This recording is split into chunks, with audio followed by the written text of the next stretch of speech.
Well. Here we are, folks. We are live for our first, episode. First episode of the year. It's 2022. It's January 4th. And it's really the first episode in a while. Didn't really do one in December. I'm at a new office now.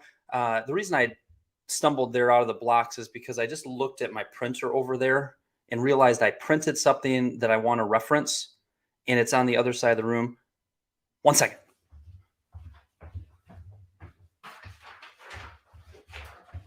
Okay, now we're cruising. So welcome everybody. If you're watching this live, go ahead and maybe click a little like button, type a little comment in there. I like the interaction. You can see we've got a little Remodelers on the Rise, the new logo in the top corner, nicely branded for today's show. I'm just excited to get back rocking and rolling. The Remodelers on the Rise show is most of the year. There's probably 5-6 weeks out of the year that will be tied up or that I'll be off, but we're doing a once a week show. A lot of times, most of the time, it's going to be on Tuesdays at 12 o'clock Eastern. We also have a bunch of guests already lined up and set for the rest of January and into February. A lot of your fellow remodelers coming on and sharing a best practice. And today, what I'm digging into is a really specific example of successfully charging for design and project development. As I have been coaching remodelers for going on 13 going on 14, I guess at this point, years. One thing that I know is being able to see an actual deliverable. What is my remodeling peer actually looking? What are they actually presenting is sometimes very helpful. Almost more helpful than maybe just talking about the concepts, to really see it. And I have a client of mine, the Zangle Group, Jim and Connie and Jenna. I have been working with them in the last year. They've been working with me in a one-on-one coaching approach. And the outcome of the coaching we've done around charging for design and development has been fantastic. And I asked them for permission to share the presentation that they've put together that they present to new prospects. And that's what we're going to go over today. How nice is that for them to do that? One other little note, there is a new logo in November, December, mostly December of 2021. We rolled out the new business name. My business name is officially now Remodelers on the Rise. We've got a new logo. And also, feel free to visit the website, remodelers.ontherise.com. You'll see good tips, advice, ideas, free stuff. You'll see more details on how I work with remodelers and how I can help you. I also had a professional photo shoot done. So even if you just want to go there to chuckle at the homepage and how I'm glancing off into the distance in a very thoughtful pose, you should check it out, remodelers.ontherise.com. And as I'm going through today, if you have questions as I go through, type them in the comments. We love the interaction. All right. So I think we should cruise. So I'm going to share my screen here. Some of you are just listening to this in the form of a podcast after the fact. Some of you are watching live. I'm going to attempt to go through it, whether you're seeing it or just hearing me say it. You'll have clarity on what we're covering. Okay. So what I have here, I just want to kind of show you just real quickly where I'm going with this. This is a presentation, a PDF that the Zangle Group uses, and they use it at the point in the process where they've already had conversations with the clients. Whether a lot of times they haven't actually gone out to the home, they have been really embracing, and COVID kind of forced their hand at this, and then they kind of continued to do it. By the prospect sending photos and videos of the space, by having a detailed conversation, a lot of times they're able to give a ballpark range for the prospect's project just from that. And I think a lot of times, especially when you're dealing with kitchens or bathrooms and you get detailed enough to know what they're looking to do, you have visuals of what their current kitchen, let's say, looks like. based on your years of experience, based on projects you've done that are similar in size and scope, based on what they're looking to have done, a lot of times you're able to give them a ballpark range. So they typically are presenting that ballpark range, and then they present these pages that explain how they work. So that's kind of where they use this in their process. And a lot of times, the majority of the time, they do that via Zoom. So that should be a pause moment. Yes, a lot of you are meeting in person, and that's fine and that's good. But one thing that the last couple of years have taught us is that we can continue to embrace technology. It saves Jim and Jenna and Connie a lot of time not driving out to the place, not driving back to the place from the comfort of their own office. By the way, a lot of your prospects also really like that flexibility. So maybe test that out. Maybe try that out. Maybe consider that. All right. I've got my first comment. Hey, Jim. Hello, Kyle. Happy New Year! Exclamation mark. Good to see you, Jim. All right.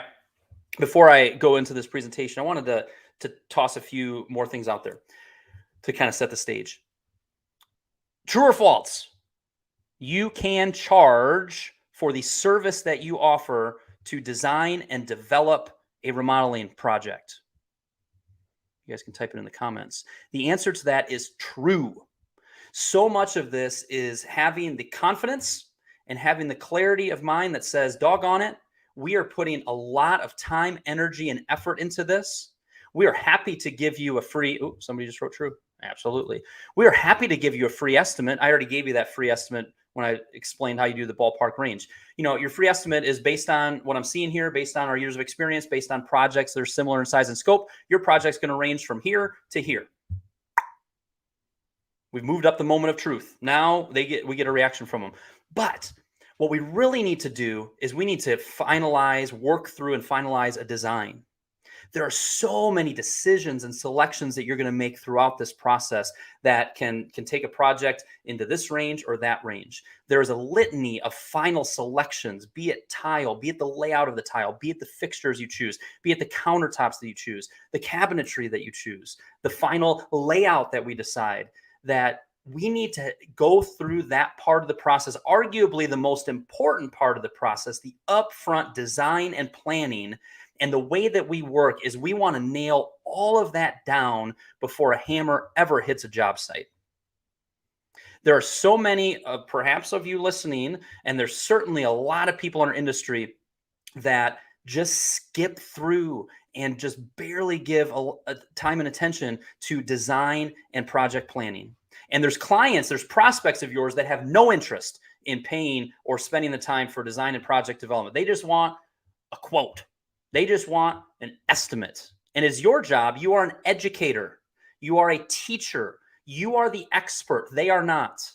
They are used to seeing HGTV. They are used to seeing their knucklehead neighbor who didn't do any design and development and had a bad experience. They've gone through the remodeling process and had a bad experience before. It is your job to teach and educate and, yes, sell them on the value of design and project development.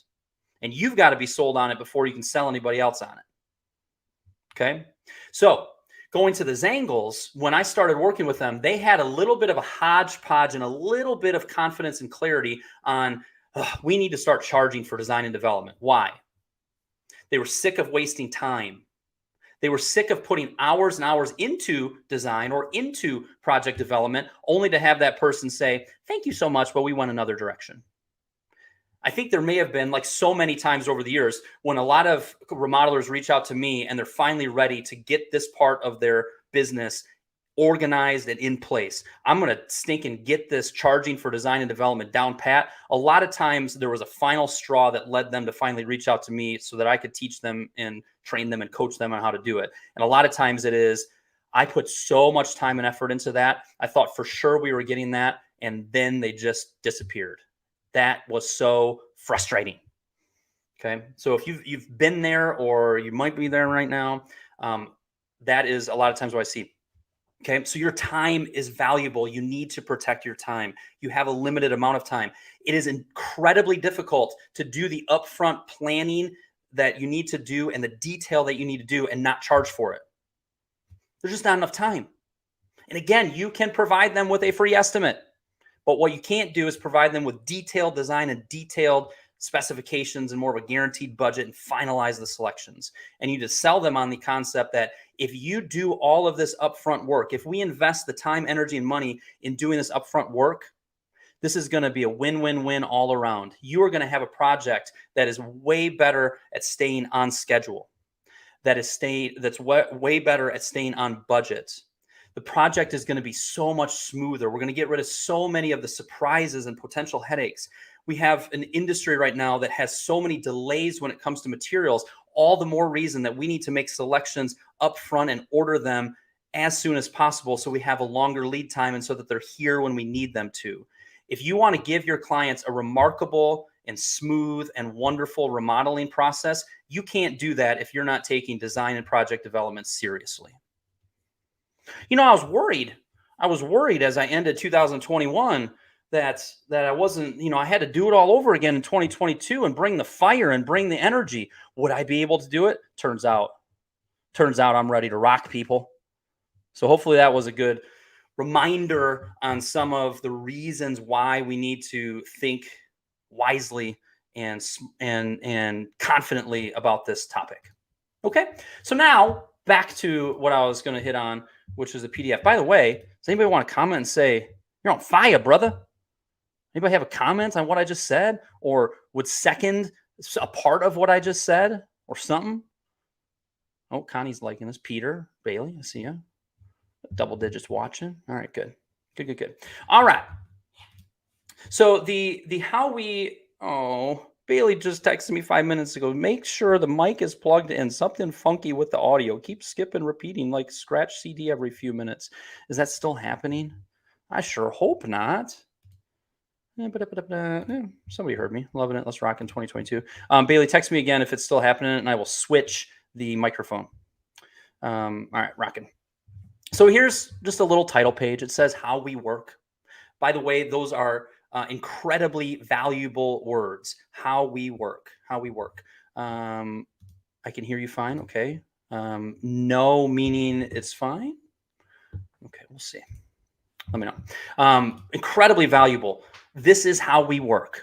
You need to teach and you need to tell your prospects how you work. They don't know what to expect. Okay. As we scroll down here, what we have is we have the name of what they call it. They are calling their way of approaching this design and project development agreement. Design and project development agreements. There are a lot of different things you can call it. You could call it your professional services agreement. You could call it project development. You could call it design retainer. There's a lot of different ways to do it. I would urge you, if you are providing both design and project development, to use those exact words in your name for it. If you call it a design agreement, somebody comes to you and says, well, we got kind of a design. Now you're on your heels. Well, yes, you have a design, but we're going to do a tremendous amount of project development, or vice versa. It doesn't need much design, but we're still are going to charge them for project development. So to me, it just makes it so clear. And also it's not cutesy. It's much more in alignment, and it's easier for them to wrap their head around, what is it that I'm signing up for? I'm signing up for design and project development. So you can name it a lot of different things, but that's a lot of the time where I end up.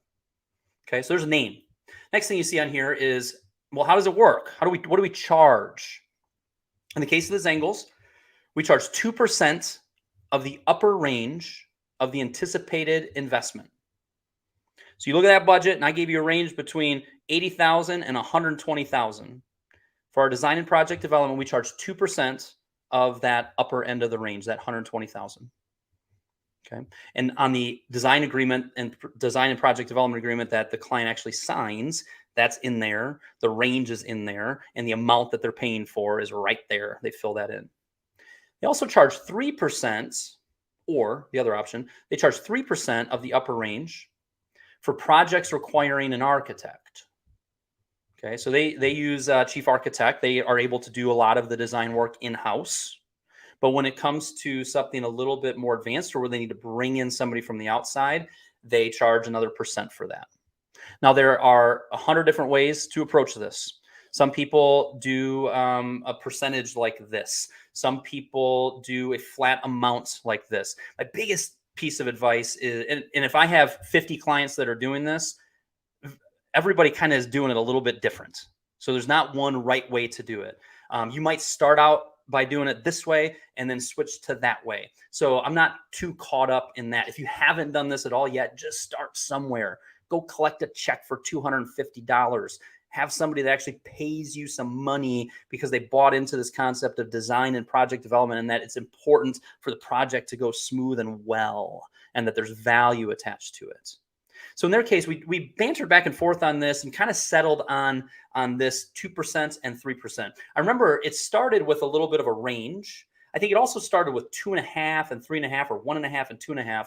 And the big thing that we push towards and I coach towards is, let's make it as simple and clear as possible, where you can repeat it easily, where they can read it easily. We're not doing half percentages. So that's where we kind of landed. And then it also says, note, if you move forward with us to build your project, we will apply our 2% or 3% professional service fee to your first project payments. Okay. So I've seen more and more of my clients and remodelers have this as just a standalone fee,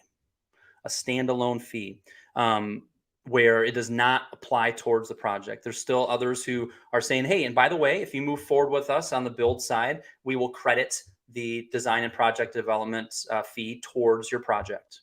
Also seen one of my clients shared this with me last year. He said, I have been changing this to credit the amount onto their final payment versus their deposit. And what he's found with that is they kind of have forgotten about it by then. So when you are kind of finalizing the price, you might have a few little change orders left. It has a nice little softening effect of, and hey, if you remember, we have this $2,300 credit for the design and project development agreement. Oh yeah, awesome. So that's interesting. I don't see a lot of upside to doing it on the down payment. That's not really going to get their attention. Doing it on the final payment has some advantages. So that's kind of interesting. So again, you're seeing here deciding on name, deciding on what you charge and the structure for it, deciding if you want to have it as a standalone fee or if you want to apply it to the project if they move forward to you. There's a lot of different options here. You may start in one direction and shift as you gain in confidence and clarity and desire for one way or another. There's not one right way to do it. Okay. I will toss in here. I have a course on this. It's called Charging for Design and Project Development. It's $547. It's the recording of a course that I did about a year or 15 months ago. I just had somebody reach out about 3 months ago and purchased it. And he reached out last month and said, and he sent me a picture of the check that he collected. He said, I've been listening to the recordings. I've been reviewing the slides. I've been looking at the resources. Look at this. And he's had a lot of success with it. So I can help you with that through the course. We can do one-on-one coaching on it. Just tossing it out there. This show is not about selling my services. I don't want to talk about that too much, other than that little thing you see at the bottom where it says generate more repeat and referral work. Try Remodeler's Autopilot for $1. You definitely should sign up for that if you're not staying in touch with your previous clients. But other than those two little plugs, this show is about delivering pure value to you. Okay. We got some questions here. If you go to StreamYard.com/Facebook, you can click show my photo. Right now, I'm just seeing a bunch of Facebook users. So just StreamYard.com/Facebook. Somebody said, are they giving money back? So we already answered that. Standalone fee or credit against final costs. It's just semantics. As long as the cost of project development are included in the final proposal costs, there's truth in that. Right? If I charge you $2,000 and then I say, hey, I'm applying that to your final payment, but in my actual proposal, I have a line item that says $2,000 for project development, I've kind of already paid. They've already paid for that, haven't they? So that's why he's saying semantics. It just doesn't make sense to me to talk about how valuable the services are and how they cost money, but then they will give it back. Seems like it's free and not valuable then. Interesting. What's my take on that? I like the thought process, right? You're building up the value. That's the big thing we're trying to do, is build up the value of design and project development. Now, are they making the connection that says, wait a minute, so there's all this important value, and then you're just going to credit it back to me? I mean, my answer to that would be, we do charge upfront, and if people don't go forward with us, at least we've covered some of our costs. This isn't how we make money in our business, but at least we've covered some of our costs. It also is something that tells me that you're serious about this, that you have some skin in the game, that you see the value of our time and talents and effort in this. And yes, as part of our process, we actually credit it if you move forward with the bigger project with us. So there's some ways to talk about it, but I hear what you're saying there. Oh, this one person said, and it's worth every penny, talking about the charging for design and development course. If you go to remodelers.com, you click on courses, you'll see it there. There's Connie Zengel. I'm talking about you, Connie. Kyle's class helped us think about how we work and create a step-by-step plan. That's right. I don't see any value in crediting the design fee back to them. In fact, it devalues you. All right. Look at these people. I don't know if these are the same person or different people, but you're a professional. Charge for your services. Did an architect credit their fees back? Okay. And this line of thinking, I would say over the last 2 years in particular, has been gaining speed and frankly I'm fine with it too. I would say a lot more of my clients now are doing it as a standalone fee than they were years ago. Now, is that because we continue to build in confidence and in our ability to build the value? Yep. Does it have something to do with the fact that we have a great amount of demand for our services and we're able to be a little pickier and more confident? Yeah. Yeah. So again, that's a good point. And it's something to consider. And it's just one of many facets of this. Sorry, is there a sample of this to get to? Yeah, if you shoot Bailey an email, bailey@remodelersontherise.com. We can hook you up with that PDF, because Connie, Jim, and Jen would be happy to do that with you. Okay.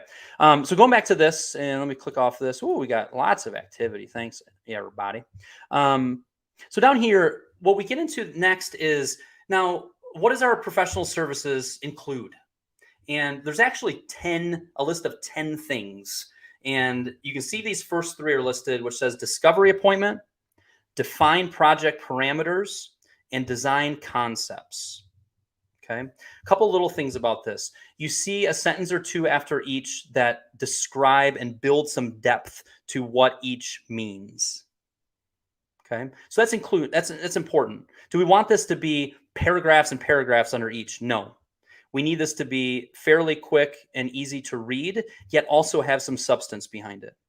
You also know one edit that I always make, and I remember making an edit on this, is, hey guys, whatever the little title is, bold it and put it in all caps. So you'll see it's just so much easier to see kind of the title and a summary of each of these points. Bold it, put it in all caps. The way we present it, it makes it easier for them to read it and see it. And always be looking at this and going, can I say this in 10 less words? Can I edit this down so that instead of this much, two lines of it, it can just be a line and a half? This is a never-ending quest to continue to simplify, to refine it, to edit it. This is version 4.0 for them. There's going to be a 5.0 and a 6.0. But those are some key items. The other thing that we added in is, before we had a list of like 10 in a row. And when they're presenting it to people, they notice some eyes glazing over. They notice that people were getting a little bored. We have to pay attention to that. Is the presentation that I'm putting in front of people effective? Is it too detailed? Do I need to break it up? How do I pause at a certain point and make sure I'm asking them questions, asking if they have any questions or clarifications? That's part of presenting this and selling it. What Jim, Connie, and Jenna ended up doing is kind of, okay, we're going to put the 3, and then we're going to show some examples of the design concepts. Okay, so, this is kind of what you're going to see here. And, we've got it kind of as built, and then we lay it out. So you're seeing it in this format. And then we also present this to you in 3D, where you're really starting to get a better feel and a look of what this kitchen is going to look like. Now, instead of these boring, stinking words of design concepts, right? Now they're seeing what the actual deliverable is. Now, you'll notice this is a kitchen presentation. This is another iteration they made. They had one presentation for any project that they were doing. Now they have a kitchen presentation and a bathroom presentation, and they're working on another one. Why? Because if you're selling me a kitchen, show me kitchen examples. I don't want to be looking at a bathroom example. If you show me kitchen examples, it becomes more real to me. I get more excited about it. So that's another iteration that came up. That, again, that wasn't version 1.0. That was version 3.0. Keep iterating, keep improving it. And the big thing is pay attention to how people are receiving it, learn from that, and adjust it based on that. Make sure that you're comfortable with it. Okay, good. All right, so that's in there. And then we move into details. Obtain detailed quotes from our material suppliers so that we get true and specific costs for your project. Trade day. Conduct on-site meetings with multiple trade partners to verify plumbing, electrical, and HVAC requirements as needed for quotes. Permitting zoning codes. As we prepare the proposal, we will collaborate with our trade partners and local officials to be sure our design will meet building and zoning codes if required. You see, by bulleting these out and listing them out, it adds more depth. Do prospects think about how permitting and zoning and codes need to be something they need to be worrying about? No. Do you? Yes. Is that part of the professional service that you offer? Yes. But if you don't tell them about it, if they don't see it, that's not going to hit home. Why do you guys charge for design and project development? We just want a free estimate. People that buy into the value of all of these steps and understand it, they stop saying that. It makes sense to them. And they see the depth and the work that's involved. Number 7, proposal presentation. We'll review a detailed proposal with all of your project parameters, specifications, selection allowances based on the quotes we obtain from our material suppliers and trade partners. And then we show them, they use co-construct, and they show them kind of what they have access to and how they show some of the specs and selections, how the fixtures work. You know, as we go through here, we set this all up. We have a wonderful program called Co-Construct where you can really see all the details and the scope of work. It's where we can approve and select certain and finalize certain selections. By the way, once we start the project, this is how we manage our schedule. This is how we manage and all of your paperwork and contracts and any change orders. Everything will be in one spot. It's a way we can easily communicate back and forth. It's a wonderful program to keep things organized and solid. So they take a little bit of time of explaining how that works, showing that. I mean, you should take the time to show somebody that. It's like, man, this ain't their first rodeo. They got their stuff together, right? And then we've got 8, 9, and 10, final material selections, final scope of work and details, and then contracts signed. Okay, so you take the time to really walk people through step by step. Here's another example that they use. This is from Co-Construct. They've been embracing using the schedule tool for the design and project development timeframe. Here's where we sign the design and project development, and boom, boom, boom, boom, boom. Here's everything that happens. And this shows that it was April 15th that we signed the professional development agreement. And most likely the contract, our goal for contract signing is the end of June, May, June, about 2.5 months. Okay, that sets a reasonable and realistic expectation. It shows all of the things that need to happen in the meantime. And maybe you look at that and go, really, 2.5 months? We can do that in a month and a half. Cool. Then make a schedule that shows a month and a half, right? But putting it out here like this really builds the level of detail and the value and helps people understand it. Okay. And then they also wanted to draw some attention to how they handle dust control and job site cleanliness. They call it livable remodeling. They've got the walls here, the zip wall system, the build clean system. Oh, pretty clever there. How are we going to get this up so it goes out the window? I know, put it on a 5-gallon bucket. Anybody got one of those? Impressive. Impressive touch, Sangles. Impressive. I kid. All right. And then the final slide says next steps.